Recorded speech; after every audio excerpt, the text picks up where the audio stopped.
Life by Divine with Sue Dumais fosters deep healing and profound awakenings as she guides you to hear, answer, and trust the highest calling of your heart.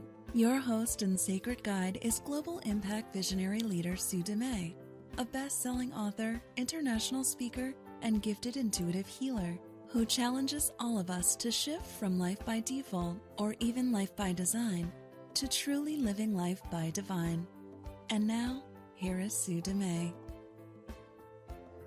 Welcome to the show. It's an honor to be here once again. And I'm really excited today because it's not just me sitting here having a conversation through spirit with you. I have a very special guest and a really dear friend of mine joining me today. We have Reverend Lisa Windsor. And before I let Reverend Lisa have a little go at speaking here, I just want to say this woman is a gem and a significant person in my life. She's my soul sister, my go-to person. We lean on each other hard when we need to, and we support each other just unwaveringly. And I'm really, really grateful for her in my life. And today I get to share her with you. And with the message today we're going to talk about is looking at your life as a ministry. And so I want to introduce Reverend Lisa Windsor. Welcome to the show. Thank you. I love being here. This is so fun to join you today. I love having conversations with you. I've always said that we've always talked about like people being flies on the wall for our conversations because they're always, such great depth and we really stretch the mind in the way of spirituality, and we really stretch the mind in the way of the truth or concepts or ideas or beliefs. So you're always stretching me, which I love, and we're always stretching each other.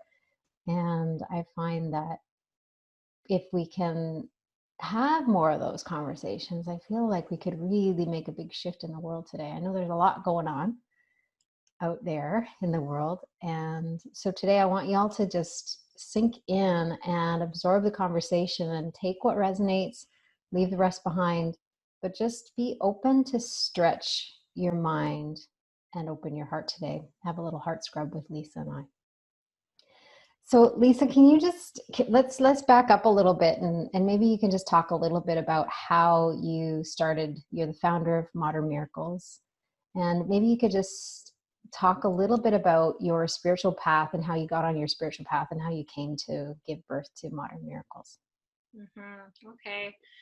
Well, it's been quite the journey, and I would say so much of it has felt like a spiritual adventure, which I think that's why the spiritual path sparked so much for me, is that when I really opened up to spirituality, it was actually quite shocking how tangible the experiences were. And even though if you're on a spiritual path and sometimes you try and explain your spiritual experiences to people, they might kind of give you a strange look and kind of nod their heads, but not necessarily relate. I came to realize that the spiritual experiences that we have are so incredibly powerful, and they really are to reach us individually so that we have a clarity and grow faith and trust in it. So I started out on my path without spirituality. Actually, I didn't have faith and I didn't have like a religious background or anything. But I ended up at a time in my life where I was depressed. I felt really depressed and I felt directionless. And so signs and symbols lead us along the way. And I ended up reading some personal growth books about happiness and some things, I guess, about spirituality, although I didn't know it was directly. And so it takes me back to a story. I haven't told the story for so long, but about the one where I, was standing in my living room and I just finished reading a book, and it was asking me, it said, if you want to know something, just ask. And so I stood there by myself and asked out to, I guess, the universe at that point, what am I supposed to do for my career? I felt totally without direction. And then I felt really silly because I was talking to the air. That's what I felt. I didn't have any kind of foundation that there was something real going on there. Except that later that night, I opened up a book and was just reading about the author, and she was a life coach. And when I read the description of what she did, it was like I was reading my own future resume. And I had goosebumps, and I had this knowing that that was exactly what I was meant to do. And then I related it to the fact that I had asked that question earlier, which got me very afraid. I felt really frightened. I didn't understand what had answered. And so it was experience after experience, sort of like linking those kinds of experiences together, that led to this spiritual adventure. That's why I think it felt so adventurous, because it would be, you know, these experiences that I couldn't deny, but I also couldn't explain.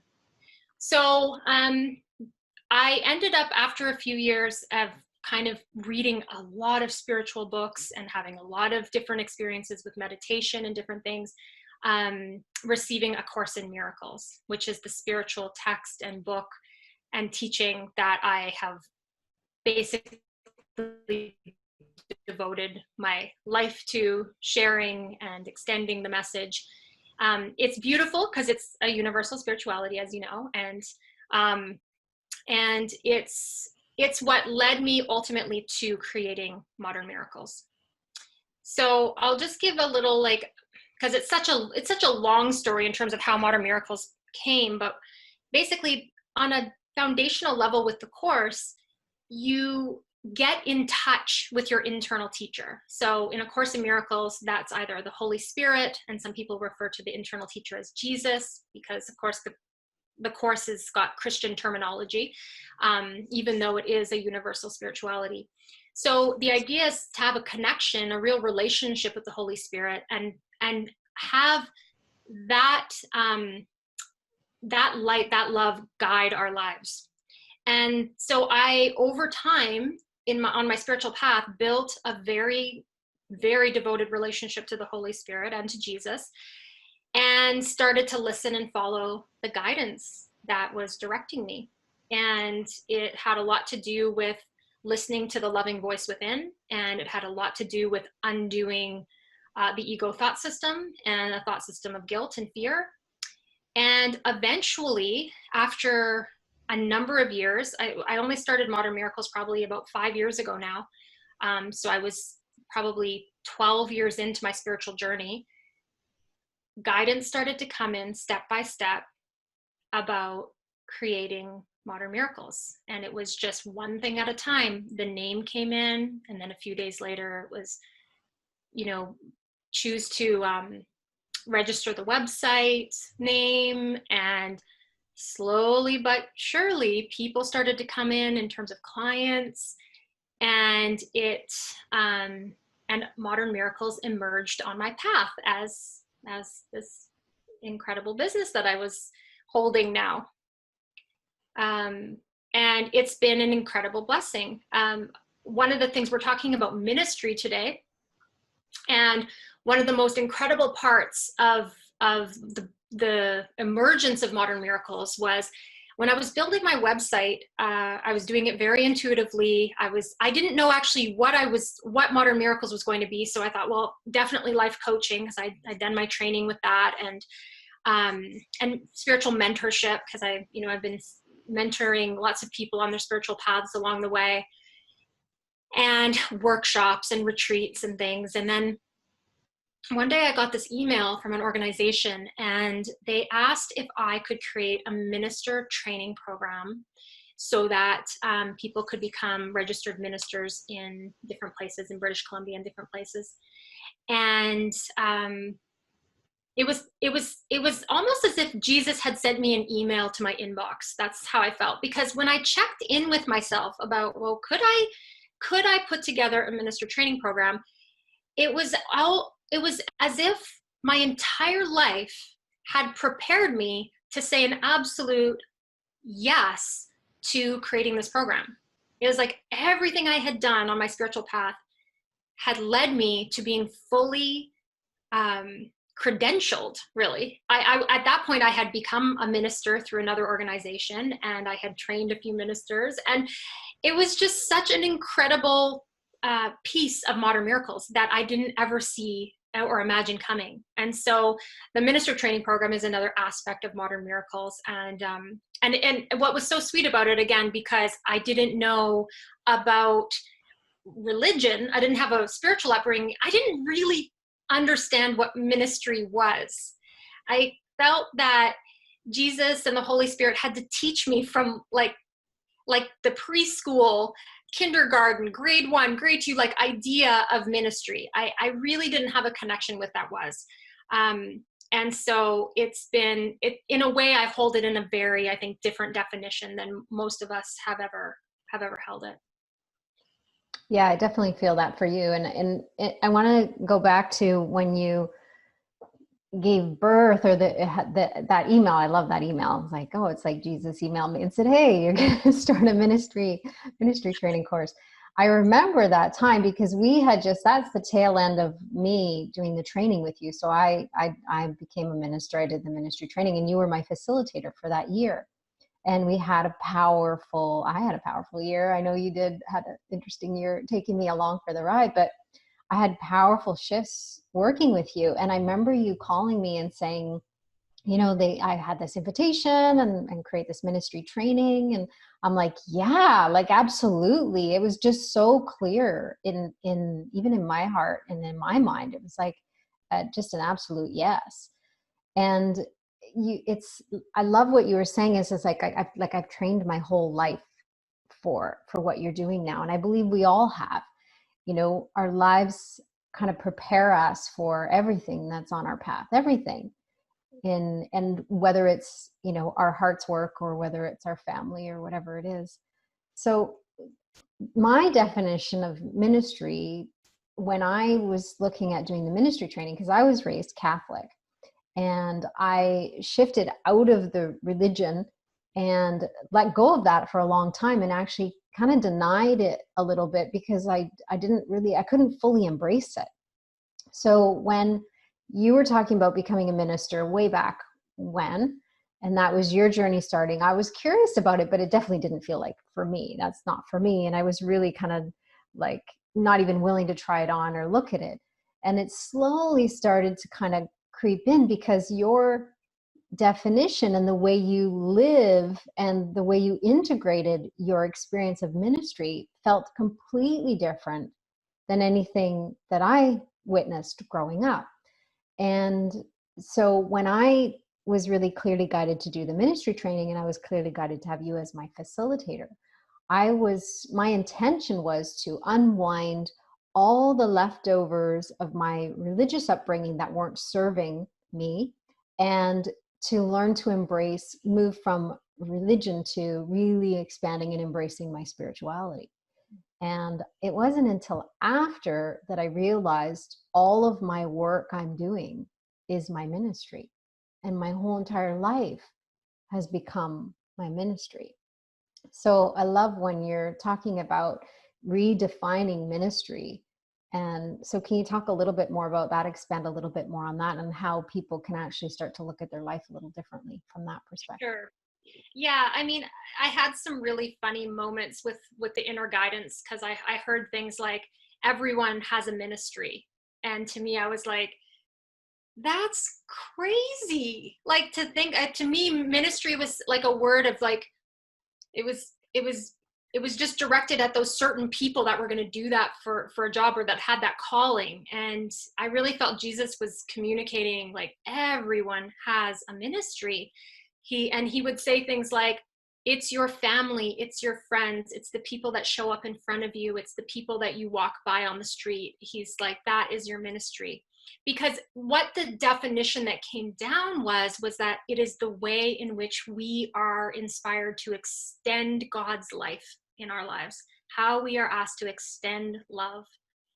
And so it became about all the relationships, and not just the ones, for example, that I would have with Modern Miracles. It came through in all of the ways that I was asked to show up and serve in my life. And so, and then I could see that very clearly when I looked at it that way, that of course everyone has a ministry, because we're all asked to serve in our relationships and in different capacities in our communities in life. We don't necessarily look at it as our ministry, but what could change in our experience if we did see it in that light, where all of a sudden that we are here in service to God's plan, whether it be with our children, our spouses, our friends, our, the people, our coworkers, that all of a sudden we are looking at this as our part in God's plan. And so I have to say this is so funny. So I have a minister training program. It's called the Modern Miracles Minister Training Program. And last year I was having a conversation with Jesus, which I do often. And I said, really, Jesus, like, can we change the name? Because I feel like it feels like it would block so many people from coming to the program, because in a sense, it's like people will come out of my minister training program and they may never do formal ministry work. They could some of them do ministry work in the world in a defined way, and many of them don't. It becomes just like a walk of extending that love in a major capacity in their own lives, in whatever form it's given. And of course, the name change did not come in.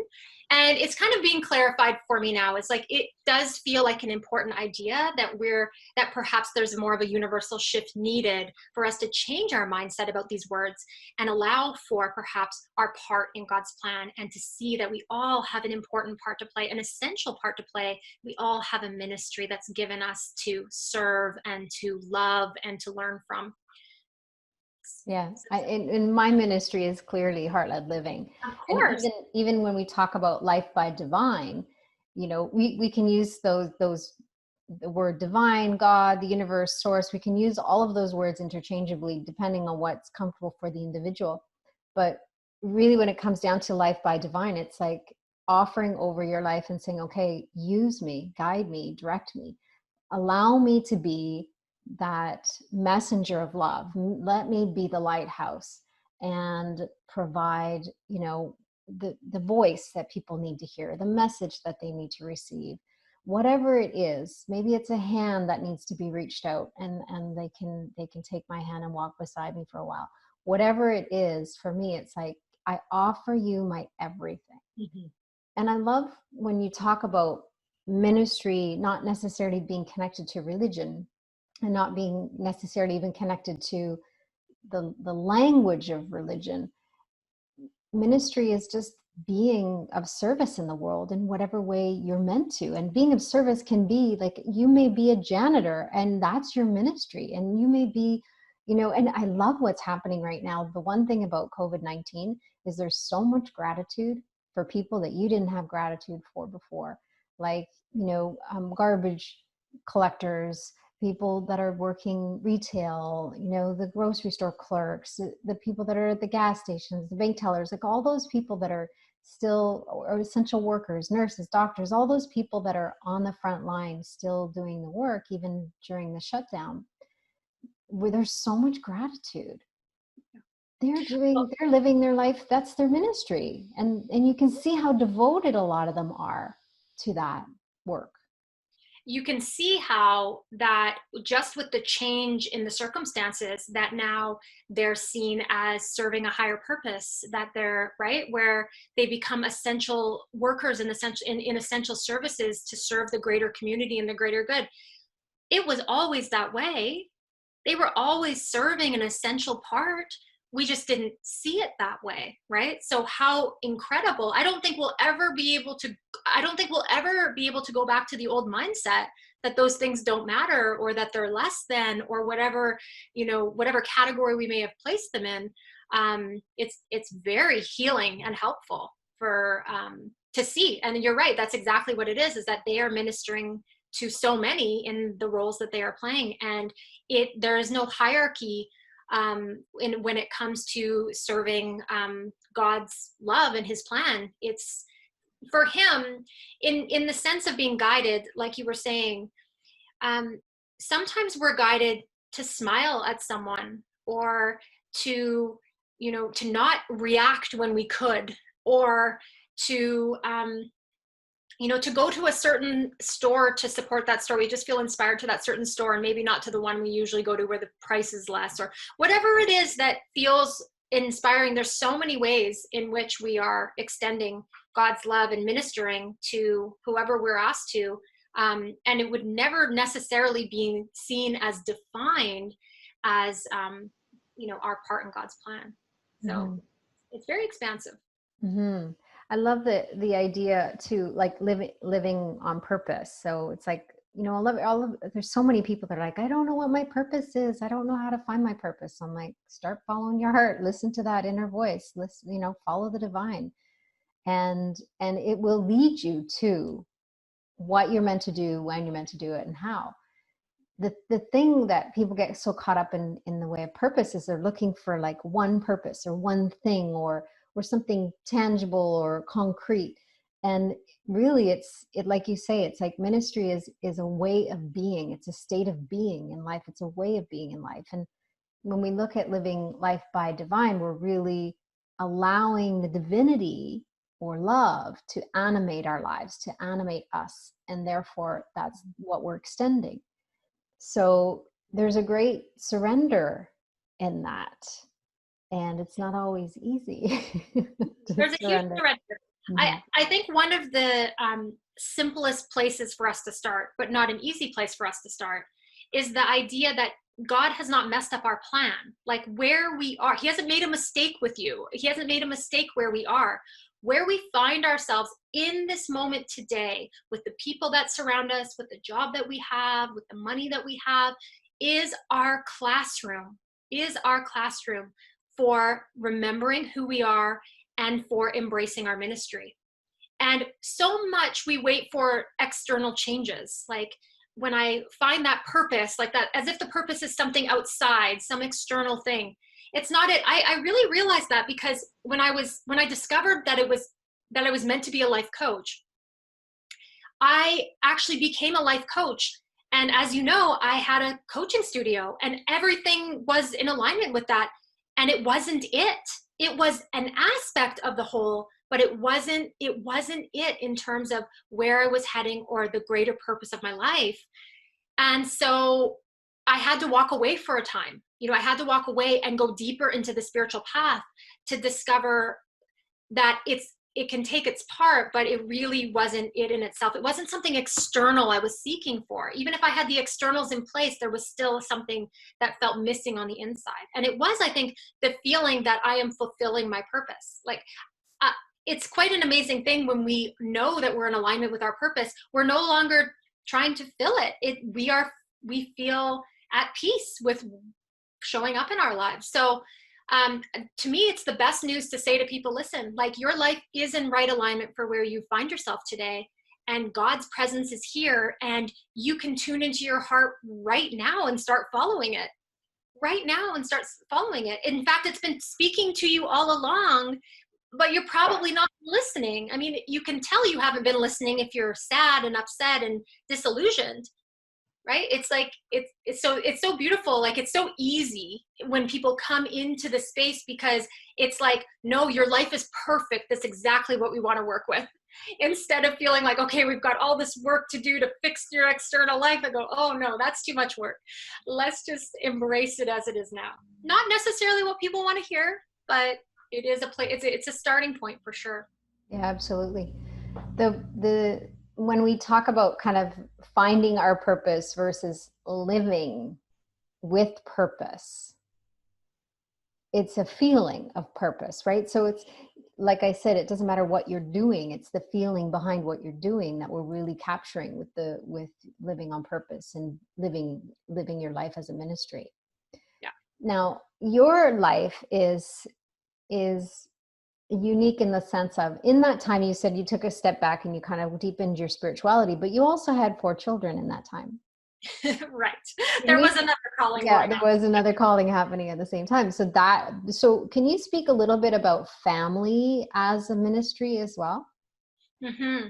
Yeah, I would say at this point, I am now, as you know, a single parent of 4 kids. And I was actually just speaking to one of my clients today about this, about how I have my Modern Miracles work, which is so inspiring and such an incredible like part that I get to play in this whole plan.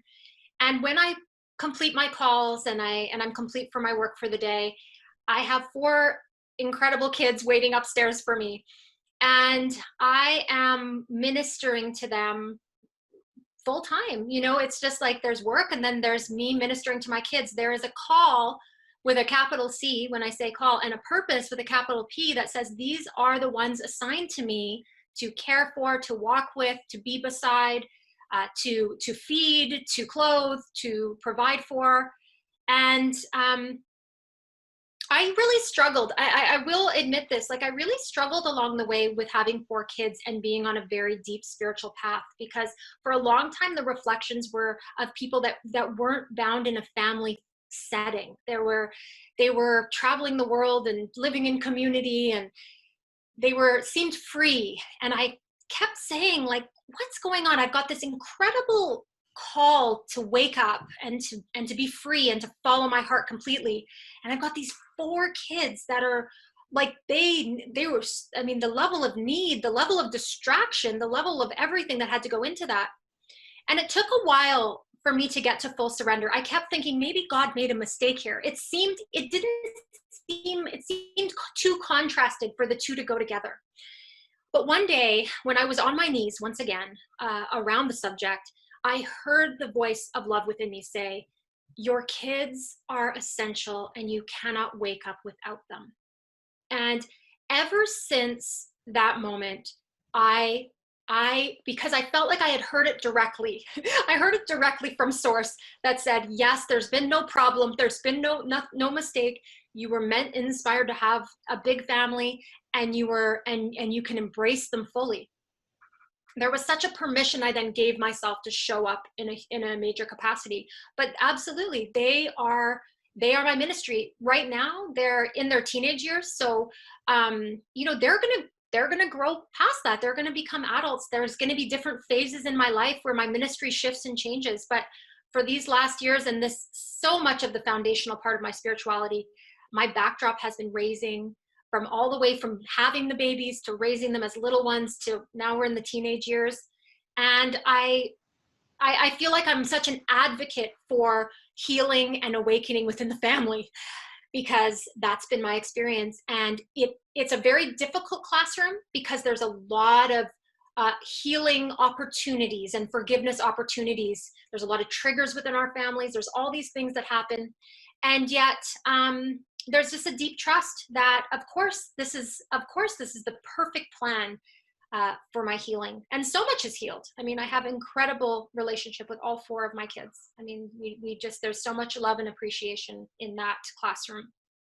Yeah, I definitely have learned a lot from you in the connection between family and working with your kids and bridging the spirituality and bringing it back home.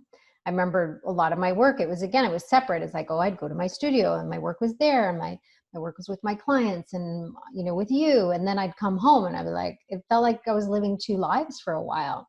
And I remember the moment when I came home and I said to my husband, I'm like, I need permission to just be me at home, like just to speak my language, to bring it all home, because he doesn't believe in God. He has different beliefs, right? So he doesn't hold the whole, the idea of heart-led living and all that kind of stuff. It just is so different.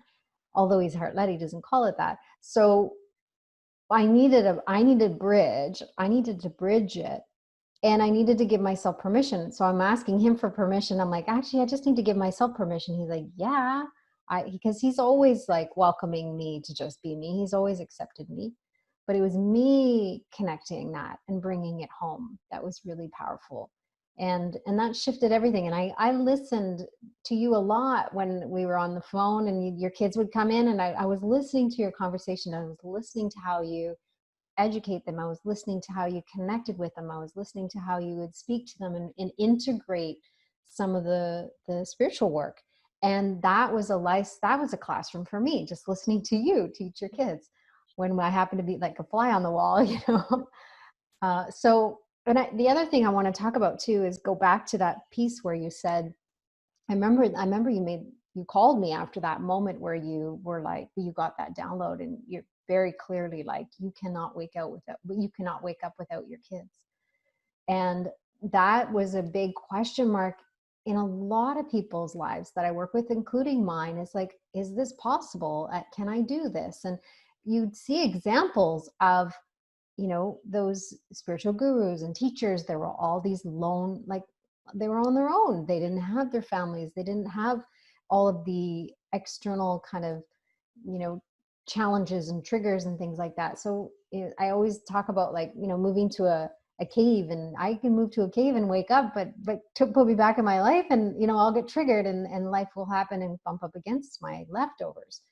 So it was very freeing for me too, when you got that message, to realize, okay, not everybody is meant to leave their family to go wake up. And in fact, they're actually meant to wake up within it. Mm-hmm. And I think a lot of people that are listening to this will find some great peace in knowing that, because it's easy for the ego to come in and create doubt and make us worry and even be afraid. Like, mm-hmm.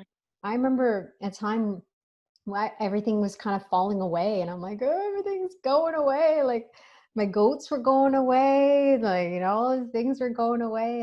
And then I remember talking to you, and I'm like, don't you take my Penny, which is my Chihuahua. And I'm like, I was cursing at spirit. I'm like, don't you dare give me guidance to get rid of my dog. It's just like anything but that. Or no, don't let me take, I don't want to leave my family. Like, our fears actually end up blocking the guidance, because even if the guidance isn't that, we just don't want to hear it. So then we end up kind of pushing it away or blocking it.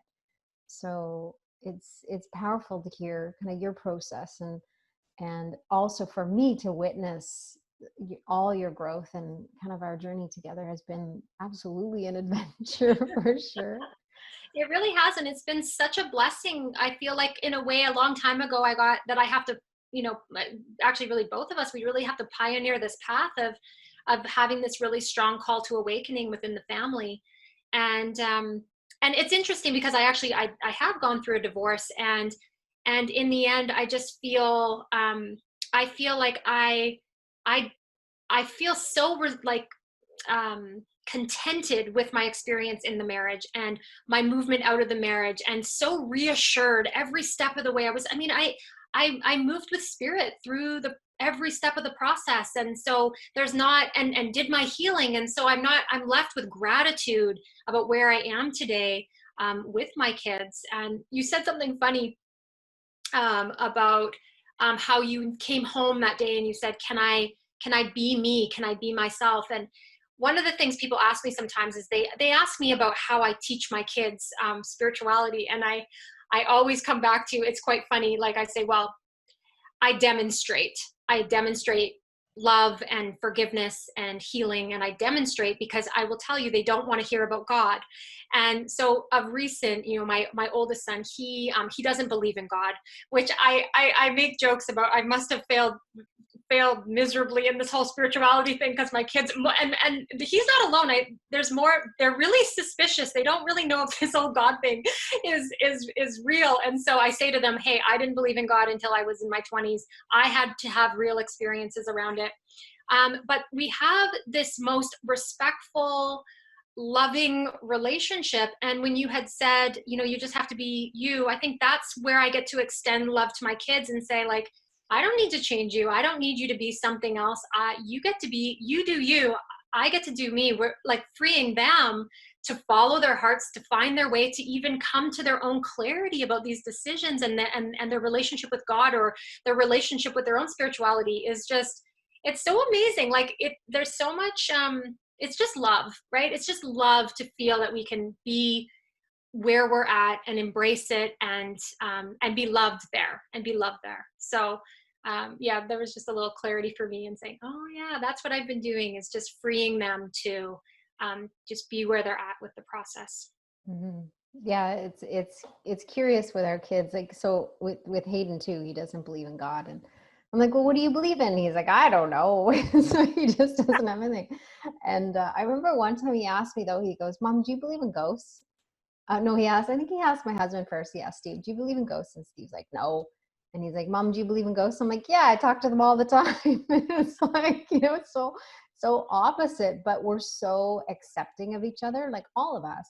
Even Sarah, she kind of has her own way. My daughter has her own way of kind of being with herself and within herself. And she's really like so solid. But again, the language is different, and we just, but we all find a way to connect. We all find a way to accept each other. We all find a way to belong, right, within the family unit. We all have our part to play, and our parts are all different. And that's the same thing with your ministry in the world. You have a part to play. It's an essential part. It looks different than everyone else's, but it's all of our parts are contributing to the healing of the whole. Every part is essential. Every part is contributing. And when we can live in purpose, or on purpose, or feeling purposeful in everything that we're doing, then it's like we're just showing up and being of service in whatever way in that moment. And that's the greatest gift, really, for us and for everyone. It makes life so much easier. We don't have to figure it out. We spend a lot of time trying to figure it out.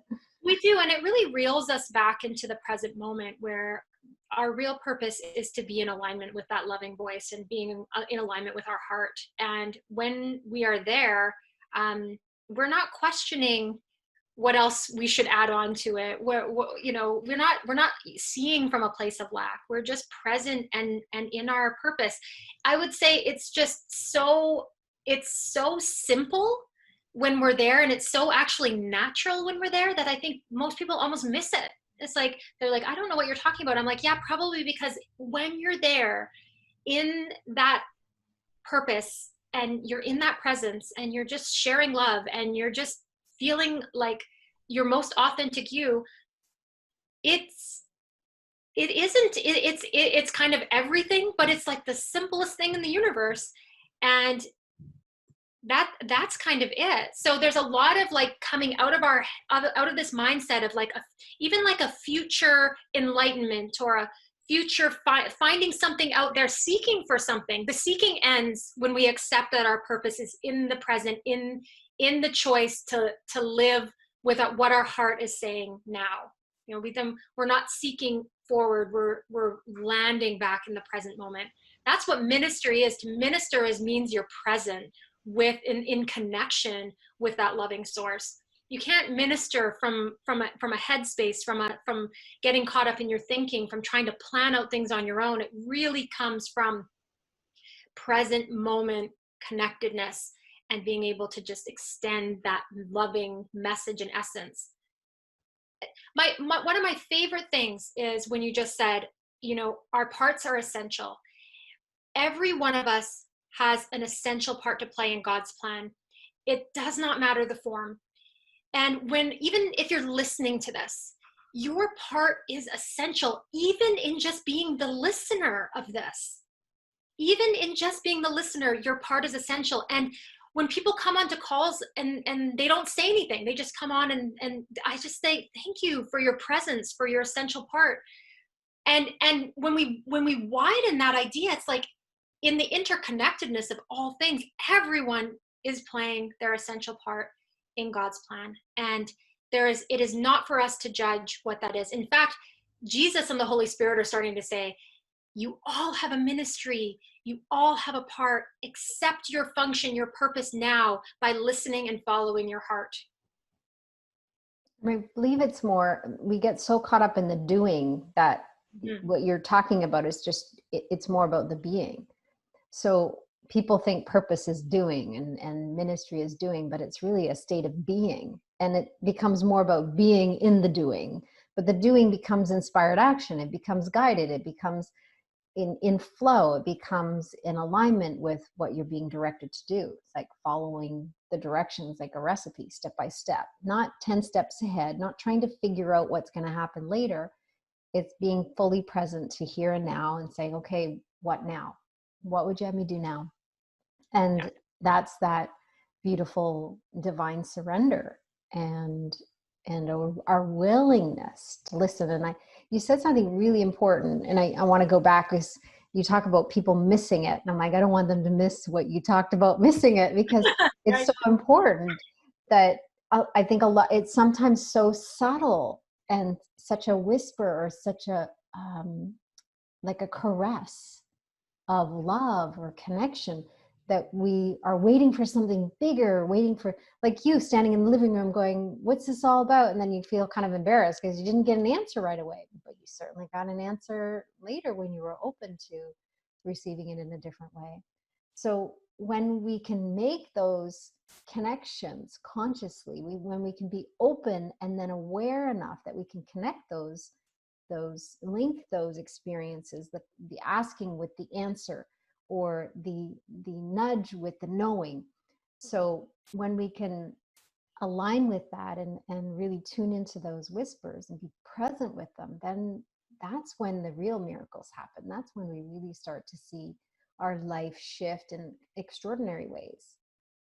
Yeah, it's really beautiful. It really comes from a different mindset. It really comes from a mindset where we stop trying to drive our lives on our own, because a lot of the time when we ask a question, we're just asking the ego self for some past answer that, you know, will fill in the blank, that we keep filling in the blanks, instead of asking a sincere question to the spirit and being open to his answer, to the answer that comes.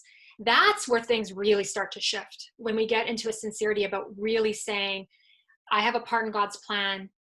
I can connect in with my inner source and ask for direction, ask for guidance, but I can't be the one deciding. It's like we grow in the willingness to be patient and to trust and to have faith that the answers will come, but we don't build trust until we allow for the answers to be given. And the ego is very quick at wanting to fill in the blanks and just decide on its own. So yeah, when you're speaking about like asking the question and then being aware that the answer comes, or like feeling the nudge and then feeling the moment of that inspired action coming in, that brings an incredible, that's the spiritual adventure dimension to it, where you really feel carried, where you feel activated, where you go from this, when you're in a state of that beingness and you feel that inspired action step and you can't stop yourself. You feel like it's just happening. And it's just, and I like to say around the family that I get inspired action to put a load of laundry on. You know, that's included, which I think is quite remarkable. Or to like go and start dinner. It's like, and what it's going to be and what I'm going to make. So even within the context of just being home, doing the things, there's such a care and there's such a clarity of moving through the day. And that's how everything starts to fit together, and everything fits because of course the Holy Spirit's, you know, holding the whole divine plan and knows all the parts and pieces that fit together. Mm-hmm. There's a couple of things that I came into my awareness when you're talking, and memories back when one time I said something about, you know, well, what about paying bills? And you're like, Spirit knows everything. Like you tell me that Spirit can, like, you know, do this, that, and the other, but it can't, like, it can produce miracles, but Spirit can't remember when your bills are due. It's just like, it made me laugh because I'm like, oh, okay, yeah. So everything can be handed over. Everything can be allowed to like that surrender to be guided around, and I love that. That was really powerful. The other thing that I was reminded of that really changed the experience of prayer for me was, you said that true prayer is listening. Mm-hmm. Yeah. And I think that a lot of people, they ask, they pray, they want, and then we forget to listen. It's like, so those words just really, they struck me deeply, and they stuck with me. That true prayer is really a practice of listening. In a way, this is, I mean, I think it's just such a wake up for so many of us, is that prayer is not an asking or a demanding or a wanting, because often when we're asking and we're demanding and we're wanting, we think we know what's best for us. We think we know what to ask for and what to demand for, and what we think we know what we need. And so when you remember that the Holy Spirit already knows your plan, and he would not withhold your heart-led plan from you, he would not withhold that from you, then we can join him in a deep place of trust and listening, and just let him reveal it. And so so much of our prayer time is taken up by us being noisy, right? We're not listening at all. And so it's a huge shift to realize you need not ask.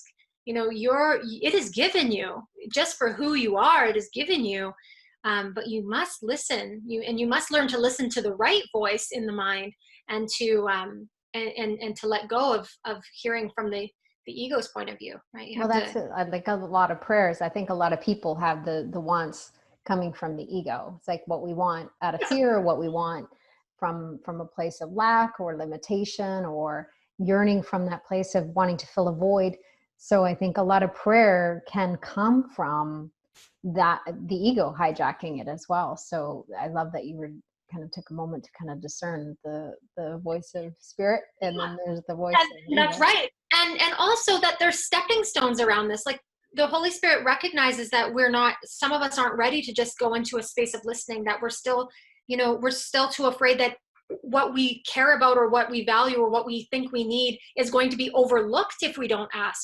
And so there is stepping stones around it. I mean, I went through a phase where my prayers were of asking, and it just seemed a little inconsistent. Sometimes there would seem to be answers, and other times there wasn't.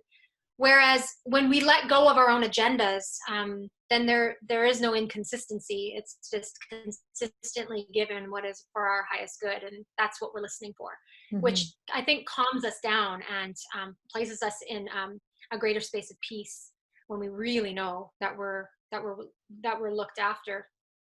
Which reminds me of something. Before I could teach about ministry and minister to people, my very first lesson was allowing the Holy Spirit and Jesus to minister to me, and learn that level of self-love and self-care, and include myself and heal my mind. That was years of willingness to let myself be ministered to, let myself be cared for, realize that I was so loved and supported. And when I had received the miracles and the gifts of that, that's when I, in a large way now extend that. I extend that throughout the day now. It's such a focus. But for a long time, I was told you can't minister like clearly and consistently until you allow yourself to be ministered to and then through, which was cool, because that means every one of us is included in the healing, and we have to accept the love and the grace of God and the miracles for ourselves so that we have them to give, That's beautiful. Let's take some time before we have to wrap up. I want you to talk about the ministry training, and like, who's it for? Why would they take it? I know for me, it's like, I definitely would say anybody who's curious about it and wants to dive in, you don't need to. It's not about the outcome of becoming a minister. And it's the experience that you take people through that's really powerful. Can you talk a little bit about that? Yeah, and so my ministry training is really based on the teachings of A Course in Miracles. And so I most people that come, some of them are newer students to the course. They've had that spark, it's come into their lives, and many of them have been students of the course for a long time. And it really ultimately is about learning to live the teachings. So moving from a book and these ideas to actually a lived experience of being able to be in touch with our inner teacher. It's about undoing the ego. It's about the deepest form of forgiveness. And it's about inner peace. It's about being happy. It's about fulfilling our purpose, even though that purpose outcome, like you're saying, is not necessarily that we do ministry work. But yet, from our definition, of course, we would be doing ministry work. It feels like that, absolutely. Because it's your whole life. Yeah. Because it's our lives, and it's what we're here to do. And we do feel that we're playing our part in God's plan. I've had my ministry program is actually, it's 365 days. It's 1 year. It starts January 1st of each year. It ends December 31st of each year. And that coincides with the workbook of A Course in Miracles, which is 365 lessons, one for every day of the year. So to really embrace and fully move through the whole curriculum of the course. Funny enough, this year I've had many people now do a second year. There's lots of people that are they're just feeling guided to keep going and to stay in that really supportive container where we consistently are recognizing that the Holy Spirit is in our mind and that we are practicing listening and following and practicing deep discernment. We're also learning the most important skills you need in ministry. Things like being able to listen to the voice for God, discernment, the practice of true forgiveness, being able to speak heart-led. There's so many things that are learned in terms of skills, holding space for people, and learning to be non-judgmental in those spaces. The communication level, intuitive development is just huge in terms of this pathway. And so it's a very interesting course to market, ultimately, because I can't convince anyone around this. It's really, I get called at times to share about the experiences. I often ask past students to share when they feel inspired. But people are guided to the program. They feel a call with a capital C. And I guess right now, part of the message is breaking through some of the limitations in terms of the word ministry to really open it up. Because I would say it's meant to be opened up to maybe a wider group of people that wouldn't have thought of themselves as ministers, and yet feel this call to really serve God's plan and to really live a deeply spiritual path. And so it's such an amazing program. I really feel like it's Jesus's classroom. It's the Holy Spirit's classroom. I am have the honor of facilitating it. It kind of shifts and changes through the year because it's spirit led. But the container and the consistency of us doing A Course in Miracles together and learning to walk together in that support is really incredibly important on the spiritual path. And the thing that I love about it is it's an intimate group. It's a small group, a number of people that you work with. And there's it's more like hands-on live experiences. Let's bring your life classroom to the table and let's look at it and use it. And then go off and integrate those tools and integrate the lessons. So it's a very, very much an experiential classroom, and then extend it into your life and kind of creating that bridge. Yeah, it's highly supportive because there's one-on-one mentoring, there's classes, there's workshops, there's group work, but it is a lot. It's live, and it's very much about working with the classrooms that each person is in. Yeah, absolutely. Now, I'm curious because, talked about A Course in Miracles. So those that don't know about A Course in Miracles, it is 365 lessons. Yes. And I know you've done the workbook many times. Do you even know how many times you've gone from day 1 to day 365? It's got to be at least 20 times. I don't know. So it would probably be, I think I've been, feel like I want to say 18 years on the path. So, I mean, probably 12, maybe something like that. I mean, I continue to do it every year because I do it along with the students.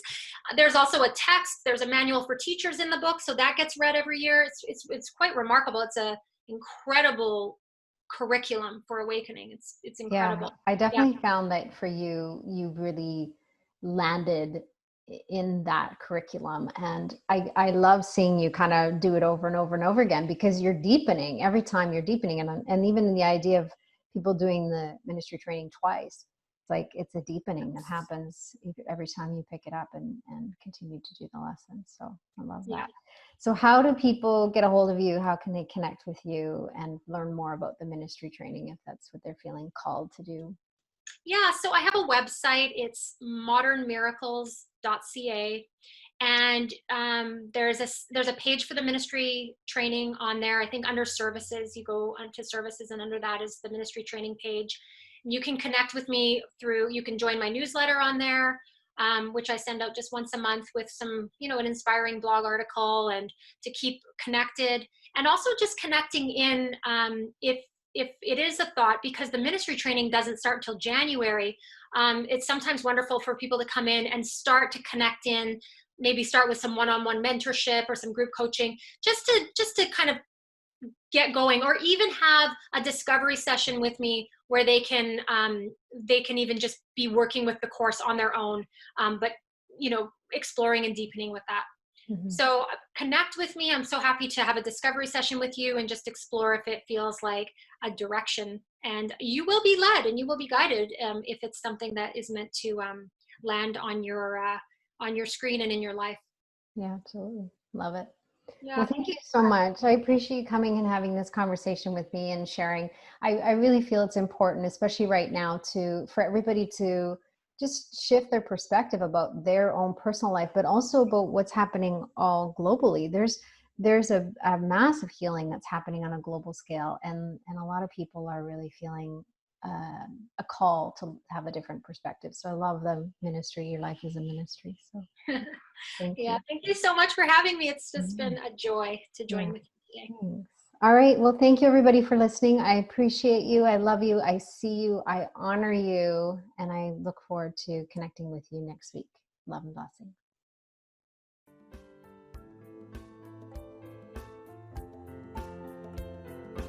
You've been listening to Life by Divine with your host, Sue Dumais. Shift your consciousness from head to heart and enliven your soul as you discover how to lead with your heart and live your own life by divine. Join Sue in the growing global Heart-Led Living community at heartledliving.com. That is heart, L-E-D, living.com.